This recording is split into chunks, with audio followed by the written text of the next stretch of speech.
Nuestro invitado de hoy nació en la Ciudad de México un 28 de diciembre de 1944. Durante la grabación de un comercial, el director del mismo, Ignacio Brambilla, lo recomendaría para trabajar con un amigo suyo que necesitaba ampliar su repertorio de actores para su programa.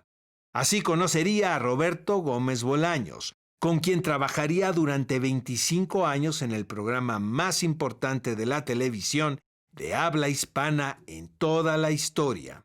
De una tremenda sensibilidad, esta leyenda del entretenimiento en español ha demostrado a lo largo de su inigualable carrera el resultado de combinar disciplina, talento y pasión por el oficio y la vida.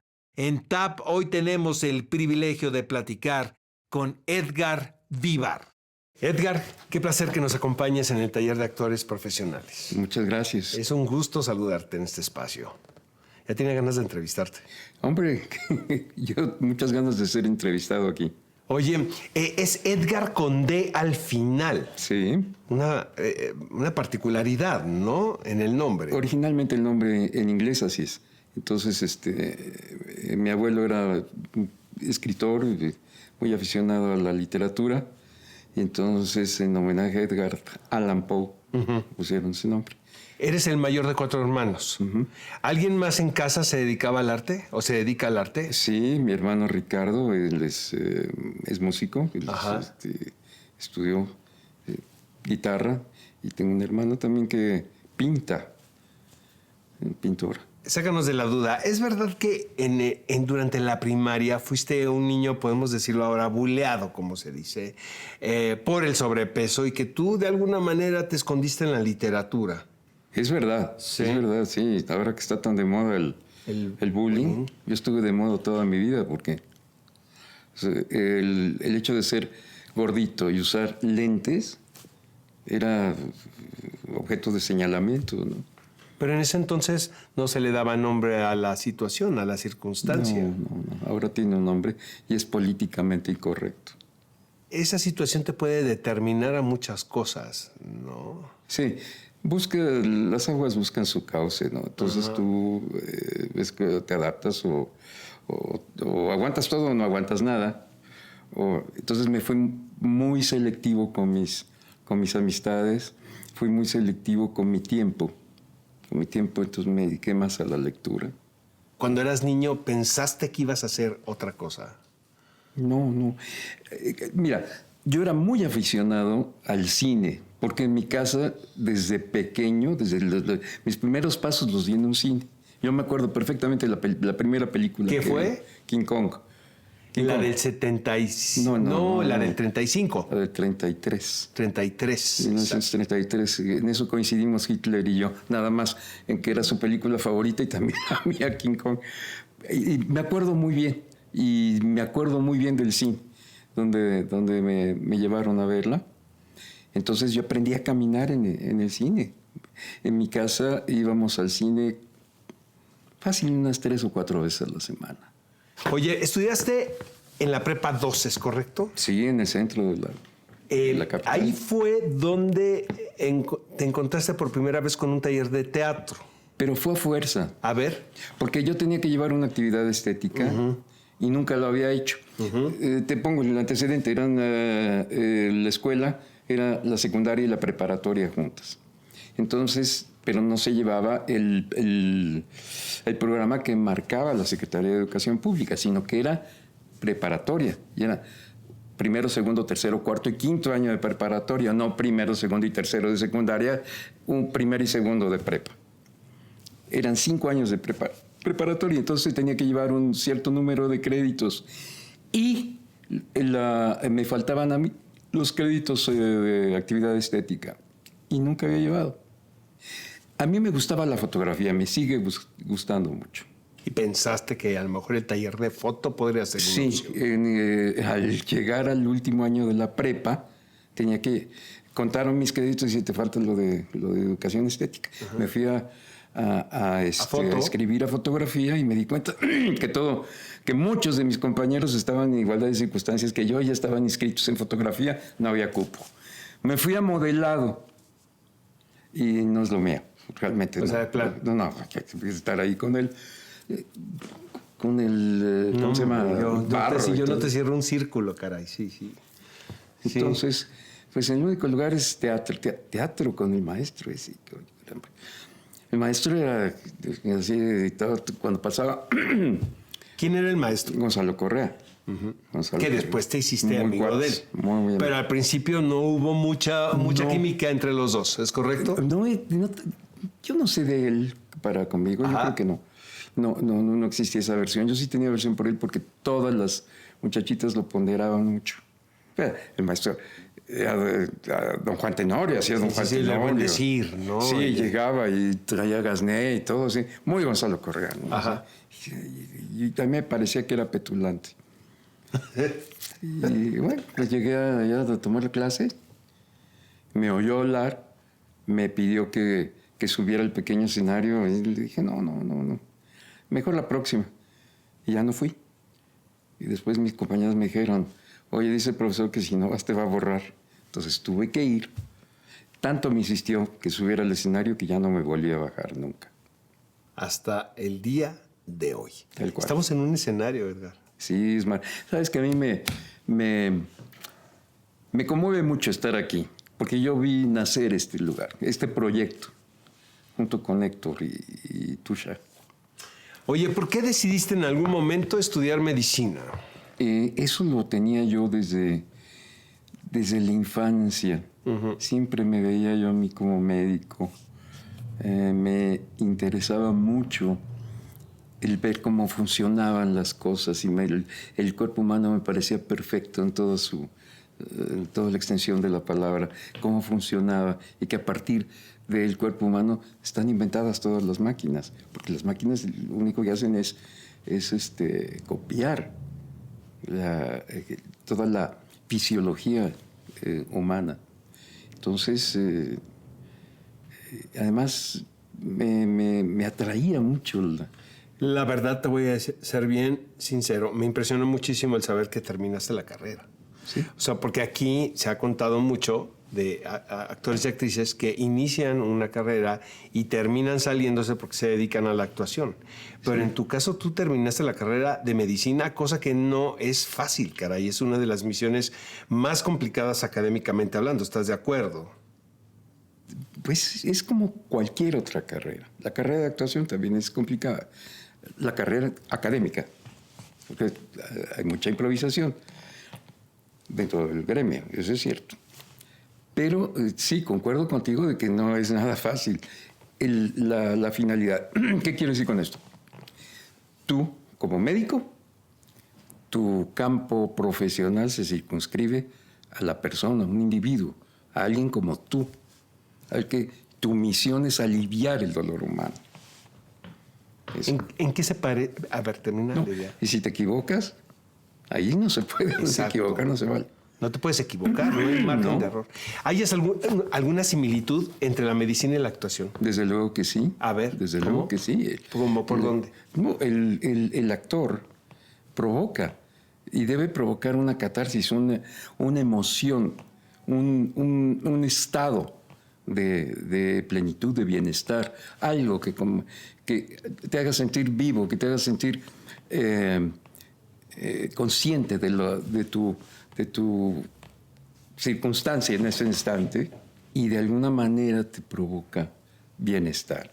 Uh-huh. El médico es lo que busca también, uh-huh, aliviar el dolor humano y llegar a ese estado ideal. Y mira, esa disyuntiva la tenía yo, o esa pregunta, mejor dicho, me la hacían mis propios compañeros.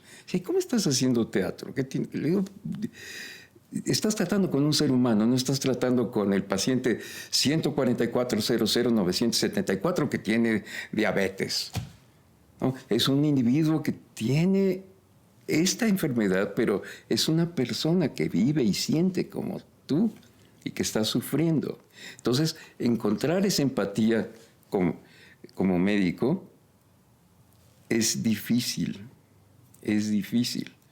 porque te enfocas más hacia la enfermedad. Oye, ¿te arrepientes no haber ejercido la medicina? No, con el paso del tiempo. no me arrepiento. Tuve un momento en mi vida donde tuve que hacer esa decisión y no me arrepiento.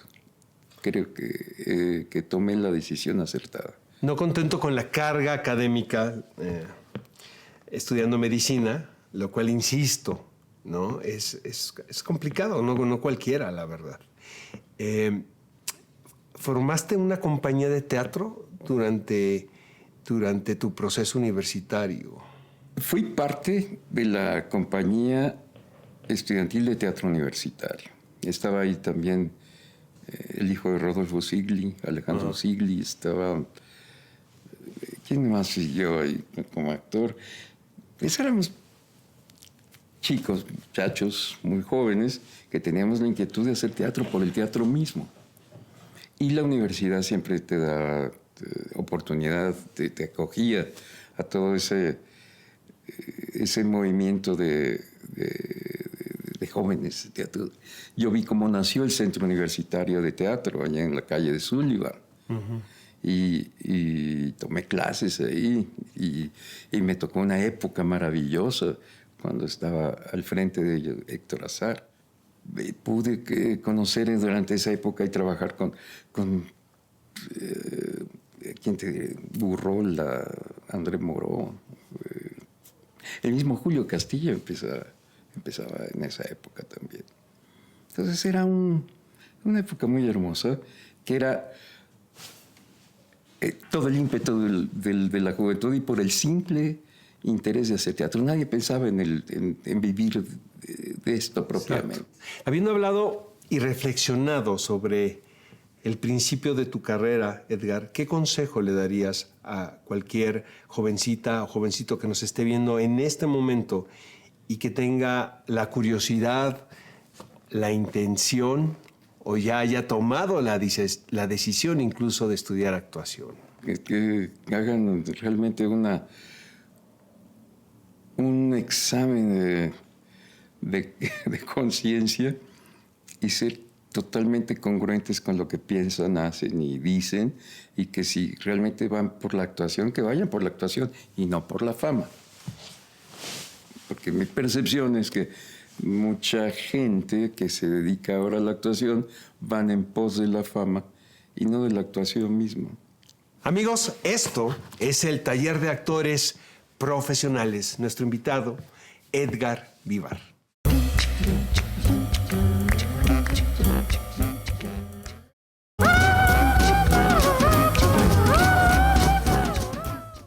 Amigos, estamos de regreso. Esto es el TAP, nuestro invitado, Edgar Vivar. Edgar, ¿cómo conociste a Roberto Gómez Bolaños? De rebote. Platícanos. Cuando yo hacía teatro en la universidad, llegó un cazatalentos y entonces invitó a una chica que era compañera en la obra de teatro donde yo estaba, que era La Barca de la Gloria, a que fuese a hacer un casting para un comercial. Entonces yo acompañé a esta chica y en el comercial me dice, oye, ¿y usted no actúa? Sí, le digo, sí, es muy buen actor, dijo ella. Entonces me tomaron ahí unas fotografías y todo. Tenía que hacerla de Esquimal. Entonces les gustó por mi tipo, por lo que tú quieras, y me dieron ese comercial. Y de ese comercial hice otro y otro y otro. En fin, en uno de los comerciales que estaba yo filmando, conocí a un señor que era el director, se llamaba Ignacio Brambila. ¿Okay? Hasta ahí, nada más. Por otro lado, Chespirito estaba en un programa de televisión donde tenía cápsulas y cuando él aparecía en ese programa de televisión de larga duración, el rating se iba hasta arriba. Eran cápsulas humorísticas, quiero suponer. Desde luego, los supergenios de la mesa cuadrada. El programa se llamaba Sábados Espectaculares, programa maratónico de 6 horas. Pero llegaba él y pum, subía. Entonces, los ejecutivos de aquella época le dieron un programa de televisión a él. Entonces, él tenía que ya tenía su establo de actores, entonces necesitaba ensanchar su establo de actores. Y recurrió a Nacho Brambilla. Ellos se conocieron. Y este hombre declinó la invitación porque ya estaba trabajando dirigiendo los comerciales y le iba bien. Entonces, y este proyecto iba a empezar, el de Chespirito. Dice, pero te voy a recomendar a alguien. Y adivina quién recomendó. Y entonces me habló por teléfono un día él y me dice, ven, ¿sabes dónde está el Canal 8? Sí, yo, sí.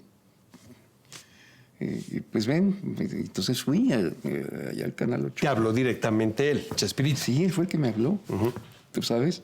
Entonces el día que, por cierto que cuando llegué estaban así todos grabando ahí y él estaba haciendo La peluca de Sansón, un sketch. Ajá. Donde con el pelo de Sansón se hacía una peluca y el que se la ponía recibía la fuerza, ¿no? Muy chistoso. Después, con los años, yo hice ese sketch también. Bueno, el hecho es que en el momento en que llegué y estaban grabando, yo me reí. ¡Corte! Y yo dije, ¿qué hice? Ni el casting me van a dejar hacer. No, pues llegó, me dice Chespirito, dice, si tú eres Edgar.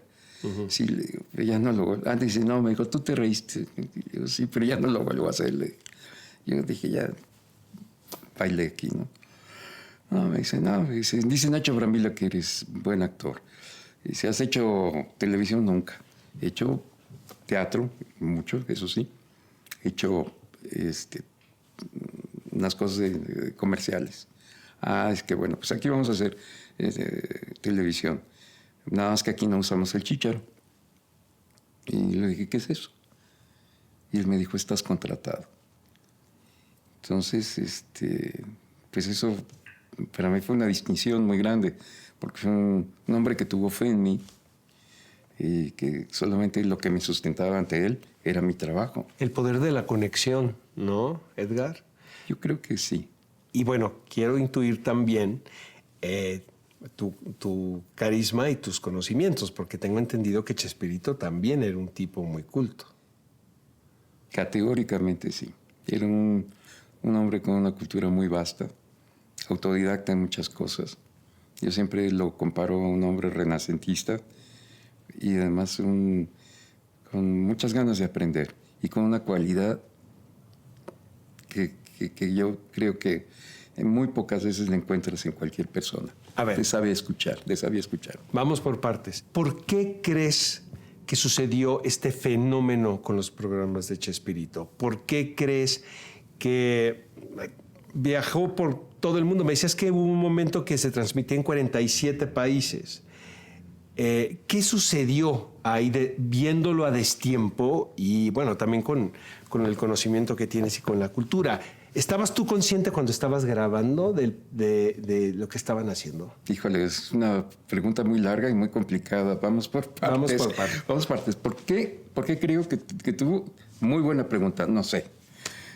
Si estaba yo consciente de lo que sí, la trascendencia que iba a tener, en el momento que estábamos grabando, no.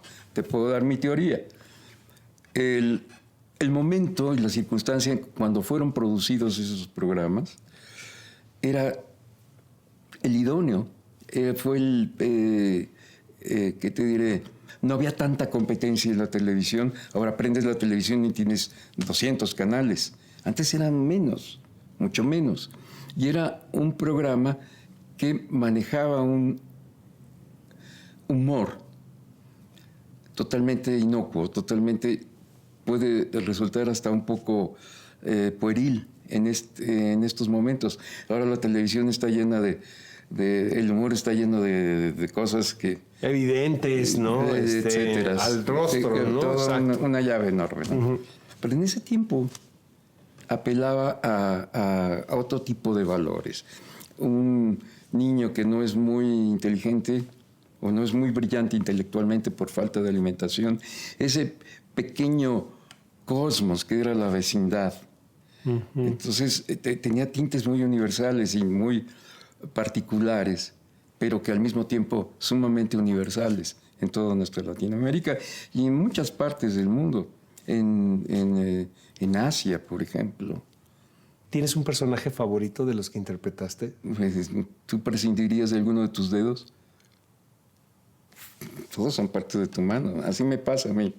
¿Habría alguno, Edgar, que te costaba más trabajo interpretar que otros? Es como si te pusieras un traje cómodo, unos zapatos cómodos, ¿no? Así, ya los amoldaste. Y tú los tienes. Pero realmente no. Mira, tuve la dicha de poder trabajar con muchos directores y poder encarnar, interpretar muchas vidas dentro del teatro. Unas con mayor o menor trabajo interior, pero yo no lo consideraba que te costaran trabajo. Volviendo a tu pregunta, pues los personajes que interpreté en la televisión, pues sí, hay algunos que te dan más, no trabajo, pero sí más intención nomás, porque están más alejados de ti. El interpretar a un niño y hacerlo lo suficientemente creíble es un reto. A ver, tu primer encuentro con la cámara de cine podría ser el chanfle, ¿es correcto o no? No. Ah, no. Sí, cierto. Me habías dicho que habías hecho algo antes, ¿verdad? Sí, ¿Qué fue? Y un desnudo integral artístico, ya sé. No, calla. ¿Cómo te Bueno, pero qué buen inicio, ¿no? Ya después de hacer eso, todo No sé te si pareció fue bueno, facilísimo. pero casi no comento yo eso, ¿eh? A ver, cuéntanos. Fue una película que se llamó No oyes ladrar los perros, que dirigió François Reichenbach, connotadísimo director francés. Pero la cuestión es que el protagonista, está limpiando las ventanas de un hotel y a través de cada de las ventanas que limpiaba asomaba un pecado capital. En aquella época tenía yo sobrepeso. Imagínate tú cuál era el pecado que yo personificaba, ¿verdad? Entonces, surrealísticamente, colocaban en el cuarto un enorme plato lleno de frijoles, esos grandes, ayocotes. Entonces tenía yo que salir ahí bañándome y comiendo los frijoles esos. Entonces llegué ahí en los estudios Churubusco y llegó el director hablando en francés y todo. Pero tú hablas perfecto, entonces escuchaste el fuera ropa. Sí, así, ¿verdad? No, exactamente. Dice, sí, está bien, se dice, pero que dice, oye, que le pregunto yo en francés, ¿cómo? A mí no me dijeron que dice, oye, y Luz María Rojas, que era la que me había contactado y todo eso. Productora dice, en pero línea, vas a estar ahí, sí, celebradísima. pero vas a estar ahí François Reichenbach y todo eso. ¿Cómo no te vas a encuerar, no? ¿Cuál es el problema? Y todo. Exacto. Y pues yo llevaba mi shortcito y todo, y ahí delante de todo el mundo desabillé. Y pues desabillé. Fuera ropa. Oye, entonces el chanfle ya te pareció cualquier cosa. Así digo, sobre la cámara me refiero a la impresión que pueda dejar en ti como actor. Estábamos en familia. Mira, la dirigía Enrique Segoviano, el guion era de Roberto, mis compañeros eran los mismos. Aquí era una cámara nada más. Hay otro periodo en tu vida profesional muy interesante. Estuviste de gira 15 años recorriendo México, Centro y Sudamérica en distintos circos. ¿Es correcto eso? Es correcto. ¿Qué te dejó ese periodo tan especial en tu carrera? Mira, aquí íbamos el reto era hacer en un escenario no convencional de teatro, que es una pista de circo, hacer un juego de espejos. ¿En qué sentido? Yo salía primero como señor Barriga, en la primera parte, y en la segunda parte salía como ñoño. Dentro de un espectáculo que no es teatro, entre animales, contorsionistas, malabaristas, yo iba a hacer teatro. Entonces yo iba a pretender hacer un personaje, convencer a esa gente que yo era un personaje de niño, y ellos a su vez se dejaban llevar y me convencían a mí que estaban entrando al mismo juego. Claro. Era muy bonito, porque ponía yo a jugar a los papás y a los niños y todo en un escenario tan difícil como es un Debió haber sido exhaustivo, ¿no? Mucho, pero muy satisfactorio. Me dejó anécdotas y me dejó vivencias muy ricas. ¿En qué momento te diste cuenta que habías perdido el anonimato?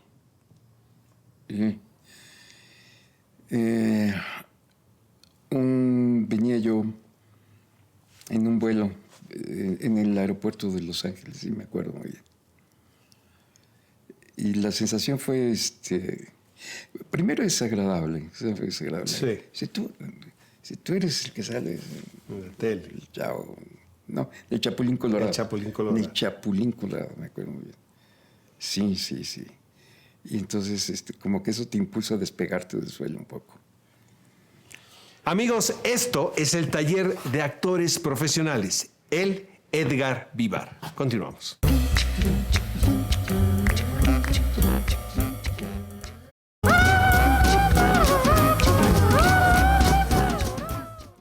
Amigos, estamos de regreso el taller de actores profesionales. Nuestro invitado, Edgar Vivar. Edgar, ¿cómo llegaste a El Orfanato? Uy, por Guillermo del Toro. Hay una anécdota ahí de cómo nos conocimos, pero mira, él fue el que me recomendó con Bayona. A mí me hablaron por teléfono un día. El señor Edgar Vivar, pues mire, hablamos aquí de Barcelona y pensé que era broma. Si le interesaría trabajar en una película, que sí, mándeme el guión, aquí este es mi correo. Y me va llegando el guión. Lo leí y me encantó realmente. Es fascinante el relato, Sí, ¿estás de acuerdo? sí, ¿no? sí, La sí. anécdota per se. 7 años tardó este hombre en escribir Bayona, junto con el otro chico. Se nota. Muy Sí, hay apurado, rigor, muy bien. hay rigor. Entonces, me grabé en video, mandé mi video, y sí, vamos, ya me dieron el boleto. Entonces ¿Cómo te llegué pueden yo. hacer casting a ti, Edgar? Caray. No, tenía que ver a los de rodar, los de Warner Brothers. Pues sí, todo el mundo te conoce. No, los de Warner no tanto. No, pero está bien. Bueno, ¿te digo, grabaste? Lo único que habla de ti es tu trabajo. Llegué allá y ya llevaban 5 semanas haciendo la película. Te cuento la anécdota, porque Belén Rueda ¿Sí? había pedido que se filmara de manera lineal, porque si tú te fijas en la película, ella se va emaciando, se va acabando por la pérdida del ¿Estás de niño. acuerdo que es una muy buena idea? No, desde luego que sí. No es barato. De ninguna manera. Y fue una superproducción el orfanato. Entonces, yo cuando empecé a dar cuenta de eso, digo, qué responsabilidad. Además, yo le dije, ¿cuánto voy a tener que pagar por estar en esa película? Todas mis escenas son con Geraldine Chaplin. Qué padre. Llegando allá. Entonces, iba yo a hablar con el director para ponernos de acuerdo y todo, ¿no? Y yo cuando veo a Bayona, de este tamaño, así, bajito, yo estaba acostumbrado a trabajar con gente más bajita que yo, ¿no? Chispirito. Pero dije, ¿qué sabe de cine? Empezamos a conversar y estuvimos hablando de cine como buen español, tomando vino y conversando hasta las 4 de la mañana y no hablamos nada de la película. Y al día siguiente teníamos nada. No, pero es inteligente. No. Hablaron más de lo que tú crees y sabes a lo que me refiero. No, sí. Definitivamente. Un tipo sumamente informado, además con una precisión matemática para muy rigorista también. Para su cuadro, para... Sí. Todo, sabía muy bien hacia dónde iba y qué era lo que quería. Oye, para ti, ¿qué es el rigor en un actor? Ser congruente con lo que piensas, lo que haces y lo que dices, como todo en la vida. Y encontrar el justo medio aristotélico, pues está difícil, porque si estás congruente con lo que piensas y te ofrecen un papel que no te gusta y tienes que aceptar por una serie de circunstancias, pues entonces tienes que lidiar con eso, ¿no? Pero en la mayoría de los casos creo que aplica esta regla. vas a estar de acuerdo conmigo. Cuando se da el efecto teatral, que se da de vez en cuando, es mucho más fácil encontrarlo en el cine gracias a la edición, a la música, ¿no?, de la película, inclusive a la dirección de cinematografía. La televisión también, o sea, puedes truquear, ¿no?, de una manera inteligente, ¿no?, lo que estás haciendo. Pero en el teatro no. El teatro es muy emocionante porque finalmente tú apuntalas a que se logre algo en escena. Y como productor, pues viertes los ingredientes que tú crees, ¿no?, que mezclados vayan a provocar eso. Cuando se da el efecto, Edgar, es tan potente que le puede cambiar la vida a un espectador. Concuerdo 100%. ¿Cómo explicarías tú como actor y habiéndolo vivido ese efecto que se logra, ese canal y ese vínculo que se construye con la audiencia? El actor es un provocador. Somos provocadores. Provocadores de emociones, provocadores de un suceso, provocador de una reacción en la gente que te va a ver a través de la verdad. Tú debes ser lo más honesto, verdadero, entregado. No sabría cómo definirlo, pero para que exista esa retroalimentación, esa retroalimentación que te motiva a seguir entregando, a seguir viviendo, a seguir siendo. Y es algo perfecto, porque viene un trabajo previo. Sí. Pero en el momento de la función es el momento supremo. Ahí está, y es irrepetible. Irrepetible, no va a pasar otra vez. No es como un DVD o algo que... Pero incluso si lo grabas, o sea, no, a pesar de que se hace también por el National Theatre, por ejemplo, sí, y que yo lo disfruto mucho. Pero es teatro filmado. Exacto. Es teatro filmado. Exacto, no es teatro tal cual. Es teatro filmado. Esa atmósfera, ese aire, esa temperatura que hay, es irrepetible. Exacto. ¿Y sabes qué? Lo más entrañable de esto es que solamente se queda en la memoria del espectador. Sí, la memoria aquí, acá. Incluso cuando lo tratas de reconstruir con palabras, es casi imposible. Describirlo, exacto, no, pero evocas. Exacto, evocas el sentimiento. Sí. O el tratar de acordarte de eso también te produce un placer. Sí, la memoria ¿sabes? asociativa. Exacto. Oye, ¿se construye un personaje de la misma manera si es para cine, teatro o televisión o es distinto? Mira, construcción de personaje es una cosa. La ejecución es otra. Es otra. Son tres pieles diferentes. Aquí, pues, la televisión, pues, puedes estar tú aquí llorando como Sarah Bernhardt, pero si el director de cámaras no hizo clic, así, y no escogen tu cámara, lo que sale del aire, no pasó desapercibido. Y tú estás actuando aquí ante un público en los teatros de bolsillo que ahora están tan en boga, y tienes al público a escasos metros. El soltar una lágrima, lo estás sintiendo en ese momento.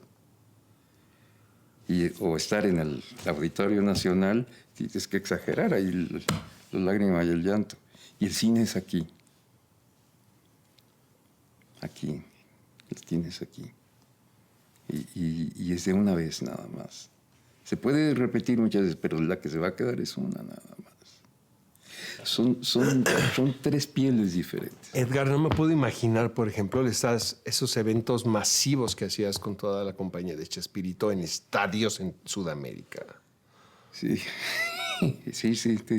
Ahora que lo veo a distancia, caramba. Sí. Proyectar, digo, obviamente tienes un micrófono, pero no se trata de eso. No, aquí, mira, tenemos el apoyo enorme del antecedente de la televisión. Entonces, era refrendar algo que la gente esperaba ver, pero que ya conocía. Ya conocía. El reto era satisfacer esa curiosidad, claro. y sobrepasarlo, ¿no? Sobrepasar la expectativa de los que iban a ver. ¿De qué manera Edgar, se ha alimentado tu vida personal con tus personajes? Mucho. Los personajes, indudablemente, que los que más he interpretado y por los que son más conocidos, pues yo rescato, por ejemplo, el personaje de donde interpretaba a un niño, tener la oportunidad de entrar en contacto con mi niño interior, de poder jugar y de poder tener esa capacidad de asombro y no y esa todo ese aspecto lúdico del personaje que es lo que me ha dejado, ¿no? Y además me pagan por hacerlo. Oye, tengo entendido que estás escribiendo tus memorias, pero no tienes intención de publicar. No, sí es una colección de pasajes, son apuntes que alguien... ¿Pero por qué no las publicamos? Porque no me interesa, soy muy egoísta en ese sentido. ¿Crees que en esas memorias haya algo que le pueda ser útil a un actor? Pudiera ser. Son una serie, es un anecdotario que está escrito de manera más o menos cronológica. Y tú mencionabas que yo había pasado 15 años trabajando en los circos. Eso me enriqueció mucho, un cúmulo de experiencias que difícilmente creo que hubiese vivido. ¿No? Sí. Todas. Muchas. Tuve oportunidad de llegar a lugares donde nunca pensé que pudiera haber llegado con un espectáculo. Lugares de nuestro país, aprendí a conocer este país que es maravilloso. Llegar a lugares donde no llega el teatro, por ejemplo. Y ves la fuerza de la televisión, cómo llega la televisión ahí, pero no conocen el teatro. Y por eso era también un reto que te mencionaba yo, que en un circo hacer teatro, ¿no? Llegar a ese sentimiento, a esa actividad primitiva que tiene todo ser humano, porque la primera forma del lenguaje que hubo fue la representación. El hombre, para comunicarse, representaba la lluvia o el hambre y todo, representaba antes de tener un lenguaje articulado, representaba. Entonces, entrar a eso, incitar a esa gente que nunca había, en muchos casos, nunca habían tenido contacto con el teatro, a través del juego, se integraban. Era muy bonito. Y te reitero, es como un reto. ¿Para ti te es fácil desprenderte de un personaje después de actuar o eres de los actores que se llevan un poco de eso a casa? Bueno, te queda una resonancia, siempre. Y aquel que diga que puede salirse, pues mis respetos. En mi caso particular siempre te queda una resonancia, siempre. Así como una campana, ¡ting!, te queda. Hay algunos que tañen más fuerte, otros menos. Pero pues sí, tengo un alma, tengo un corazón, me conmueve, me deja. Pero es bueno también manejar el distanciamiento y poderte salir, pero siempre queda algo. Amigos, es Edgar Vivar. Esto es el taller de actores profesionales. Continuamos.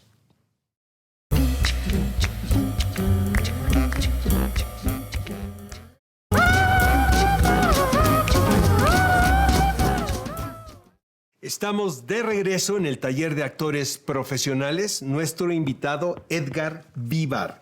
Dice Federico García Lorca: la vida no es más que un interminable ensayo de una obra que jamás se va a estrenar. Wow. Qué belleza de texto. Oh, qué lindo. Tiene que ver también con tus memorias, ¿no? O sea, estoy escribiendo mis memorias, pero no pretendo publicarlas. No, para nada, no. Eso te digo que un punto de vista muy, muy egoísta, si tú quieres. Y es para que no se me olvide.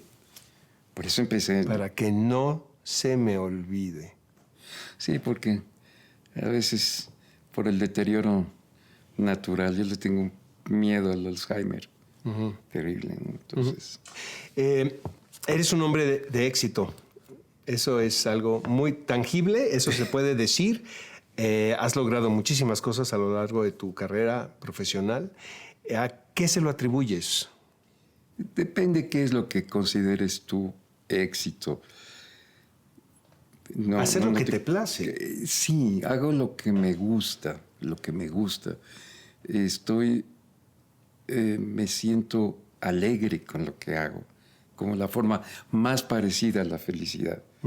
A mí la felicidad... Parecido a la felicidad. Sí, la felicidad es un concepto tan etéreo que... Claro. Que además, tú sabes que yo pensaba siempre que la felicidad existía en tiempo pasado, ¿no?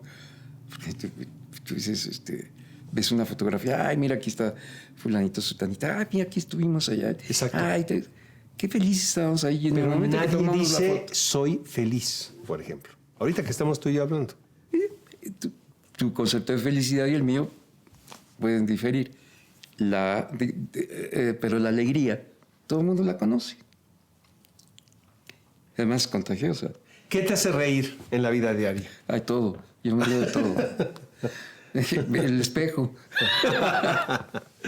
Oye, ¿te hace falta interpretar un personaje que tengas en mente, que digas, lo tengo que hacer? Ah, sí. Me encantaría ser próspero. Próspero. Ay, estaría sensacional. Ya me diste una idea, Edgar. Vamos a hacer La Tempestad, ¿te parece? Ah, que es mi obra de Shakespeare favorita. ¿Por qué te gusta esa obra en particular? Porque creo que fue la primera obra de Shakespeare que vi.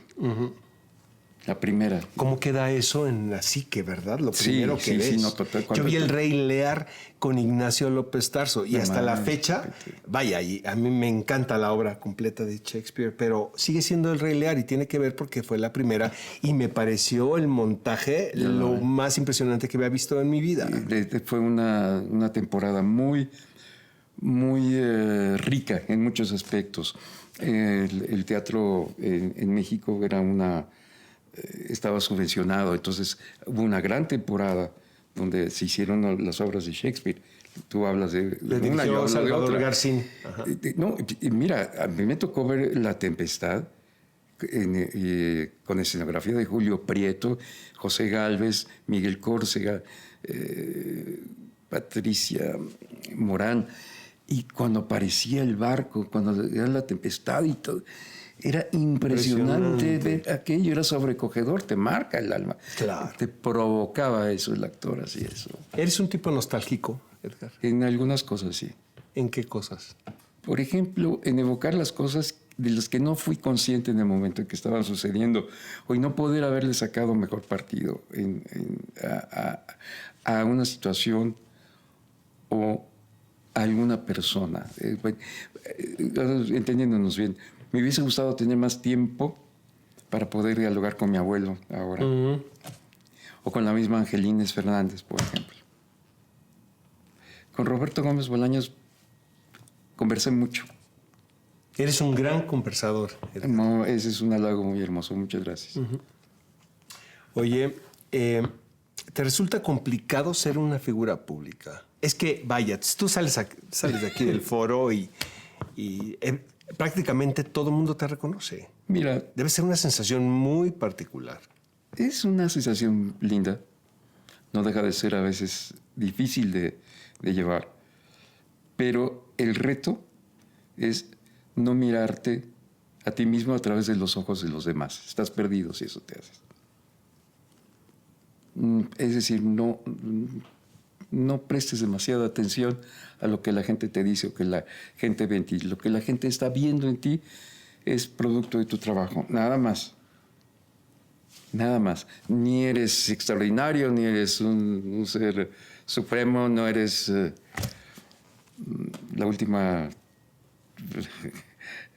soda del desierto, ¿no? Sí. Visto con el paso del tiempo, y en este momento en particular, Edgar, ¿cómo rememoras el periodo de tu trabajo con Chespirito? Mira, es una etapa, y lo he dicho siempre, una etapa muy hermosa, definitiva, definitoria, encantadora, entrañable, pero terminada, guardada, con 7 llaves de oro, y que cuando quiero entrar las uso es como un cuarto en mi casa, pero no vivo ahí ya. Es una parte de mí. Ya, quedó ahí. ¿Sentiste algo con la noticia de que los programas ya no se van a transmitir por el momento, no? Porque supongo que esto es un periodo. ¿Qué te provocó eso a ti? Mira, yo espero que sea una cuestión transitoria Y si no es así, duró ya lo suficiente, más de 25 años de permanencia en el gusto, en el afecto, que se traduce en lo que tú mencionabas, de el cariño, el reconocimiento de la gente a un trabajo que fue hecho con mucho gusto y con mucho cariño. Pero ahí está. 25 años de programa no se pueden borrar de tajo. ¿Ves tus trabajos actualmente? De repente prendes el televisor y apareces. ¿Te quedas a ver el episodio? El orfanato, por ejemplo, aparece en televisión. ¿Te quedas a ver la película? No siempre. No siempre. Depende del momento. Sí, mira, es como cuando estás haciendo cine y no quieres pasar a ver Rushes, no. O sea, lo que se filmó. Pero hay gente que sí, ¿eh? Sí, hay gente que sí. Tengo noticias porque hay quienes sí, hay gente que piden. Sí, cada quien lo suyo. su manera de empatar piojos, como decía, ¿no? Claro. Y porque cuando, en mi caso en particular, tú ves, y dices, ay, hubiera hecho esto, hubiera hecho esto, no, y ya te empiezas a cuidar después. No. Esa espontaneidad y eso. Exacto. ¿No? ¿Te arrepientes de algo? No te voy a preguntar. No, estoy pensando. Frecuentemente me hago esa pregunta. Y de algunas cosas sí. De algunas cosas. Sí. ¿Qué papel juega el arte o debería de jugar el arte, Edgar, en este momento en la sociedad mexicana? Esa es muy buena pregunta. Y no solamente en la sociedad mexicana. Sí. En todo el mundo. El arte, la expresión del alma humana. Que si todo aquello que no pase por el arte no es honrar la vida, pues. Sin arte somos nada. Es que es eso, es la demostración. Porque no hay una crónica de la expresión humana. Exacto. ¿Cuál es entonces cómo puedes decir que vivió? Es honrar la vida. ¿Crees que se ha perdido un tanto el misticismo del trabajo con el que, por ejemplo, empezaste a hacer televisión a hoy en día? ¿O es lo mismo? Me imagino que es lo mismo, se transforma las cosas. Se transforman. Mira, te cuento, yo fui muy afortunado en mis primeras incursiones en el teatro de haber convivido con Lupe Rivas Cacho, la señora Lupe Rivas Cacho. Para las generaciones de youtubers y de... No tienen ni idea. No existe nadie. Pero saber lo que había hecho esta mujer y el valor que tuvo ese trabajo. Entonces yo a sus ojos, cuando yo empecé, era pues, totalmente inexperto y totalmente superficial. Y no dudo que sí lo haya sido. Pero no tenía la experiencia, pero reconocía yo en ella su trabajo y su entrega a su manera. Ahora te ceden los bártulos a ti y tú debes servir también de inspirador. Exacto. A través de tu verdad. Y con el arte estamos menos solos, Edgar. Sí. Estamos menos solos. La última pregunta de esta entrevista es, ¿qué es lo más entrañable que te haya sucedido ejerciendo la actuación, siendo un artista? Una o dos cosas que recuerdes.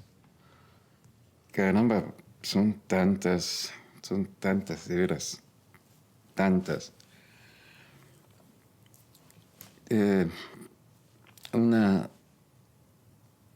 Recuerdo en una gira en Perú, personalmente, iba yo con mi espectáculo y vino una señora con sus hijos y me abrazaron y me besaron y me estaban diciendo, lo queremos mucho, mucho, muchas gracias. Y todo. Dice, pero es que usted no sabe todo el bien que los... Dice, mi marido se murió hace 8 días. Dice, pero se murió riendo. Estaban viendo el programa de ustedes. Uh-huh. Y estaba sentado y y estaba pasando, me dijo el programa, no recuerdo cuál. Dice, pero se murió riendo, dice, se fue alegre. Se tenía cáncer y lo único que quería era ver el programa de televisión. Wow. Entonces, ¿qué te puedo decir? Ay, Edgar, muchísimas gracias, antes que nada, por la entrevista, por el tiempo. Y al igual que yo, todos nosotros crecimos viéndote. Y era un programa que yo tenía muchas ganas de hacer, de verdad. Gracias. Te lo agradezco y te agradezco tu generosidad, ¿no? Y a la hora de compartir tus anécdotas y sobre todo tu conocimiento, ¿no? Gracias, Edgar. Gracias a ti.